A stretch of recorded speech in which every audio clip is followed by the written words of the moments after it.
क्या हो अगर कोई एक इंसान, सिर्फ एक इंसान, इतिहास के हर दौर से गुजरा हो। आज हम बात करेंगे अक्षत गुप्ता के थ्रिलर द हिडन हिंदू के बारे में। एक ऐसी कहानी जो विज्ञान, माइथोलॉजी और इतिहास को ऐसे मिला देती है कि यकीन करना मुश्किल हो जाए। जरा कल्पना कीजिए, एक आदमी जो रामायण के दौर में भी था, महाभारत के युद्ध में भी था और आज की इस 21वीं सदी में भी हमारे बीच मौजूद है। ये कोई फैंटेसी नहीं है, बल्कि यही वो एक सवाल है जिस पर द हिडन हिंदू की पूरी कहानी टिकी है। कहानी में उस रहस्यमयी आदमी के बारे में एक लाइन कही गई है, वो एक दिव्य सच है। मौत और तबाही के देवताओं के लिए एक ऐसी चुनौती जिसे कोई हरा नहीं सका।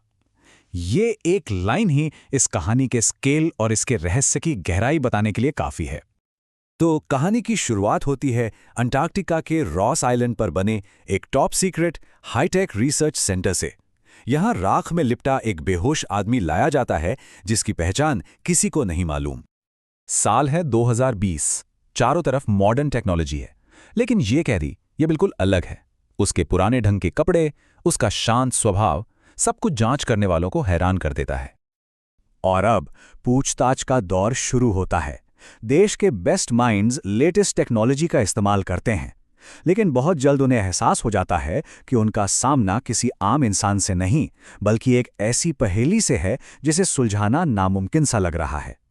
यहां पर ध्यान दीजिए, ये पहला और सबसे बड़ा सुराग है। जब उस पर नार्को एनालिसिस किया जाता है तो वो सारे नियमों को तोड़ देता है। जहां एक आम इंसान 4 से 8 घंटे बेहोश रहता है, वहीं ये आदमी जो खुद को ओम शास्त्री बताता है, 1 घंटे से भी कम में पूरे होश में आ जाता है, बिल्कुल शांत, मानो कुछ हुआ ही ना हो।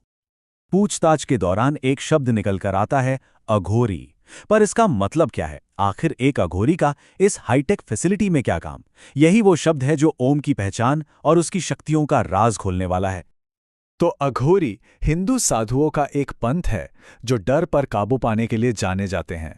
वो शमशान में रहते हैं और कहा जाता है कि इनके पास कुछ अलौकिक शक्तियां होती हैं। ये जानकारी ओम के अजीबोगरीब दर्ताओं को एक नया एंगल देती है।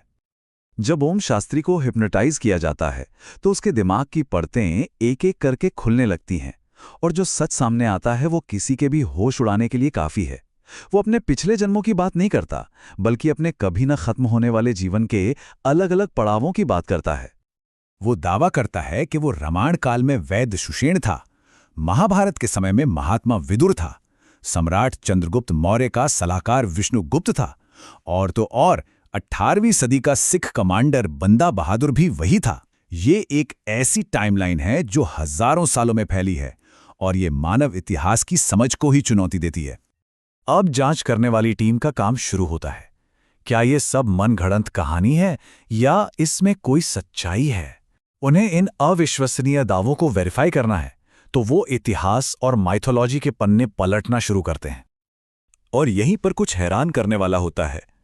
जैसा कि यहां दिखाया गया है, जब एक डॉक्टर फोन पर बंदा बहादुर के बारे में पंजाबी में कुछ सवाल पूछता है, तो हिप्नोटाइज और बेहोश पड़ा ओम उन्हीं सवालों का जवाब पंजाबी में देने लगता है, जबकि उसने वो सवाल सुने ही नहीं थे।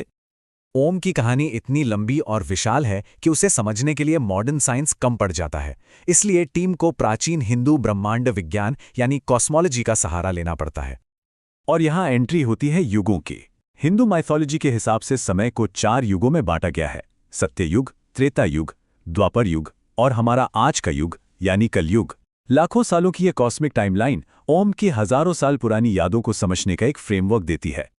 जैसे जैसे सुराग जुड़ते जाते हैं, एक चौंकाने वाली सच्चाई सामने आने लगती है। इस अमर इंसान के इतने लंबे जीवन के पीछे एक मकसद है, एक छिपा हुआ मिशन है जो सदियों से चला आ रहा है। टीम की हैकर को मॉडर्न वर्ल्ड में ओम शास्त्री के कई सबूत मिलते हैं।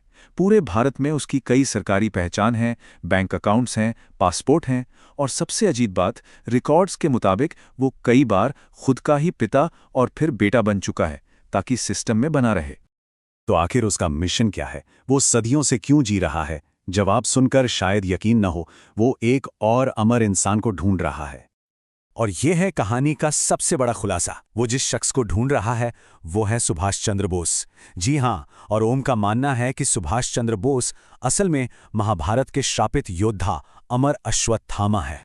तो ये कहानी हमें एक आखिरी और सबसे बड़े सवाल पर लाके खड़ा कर देती है।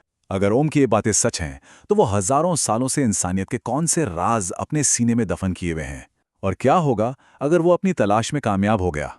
हो सकता है हमारे इतिहास का भविष्य इसी एक खोज पर टिका हो।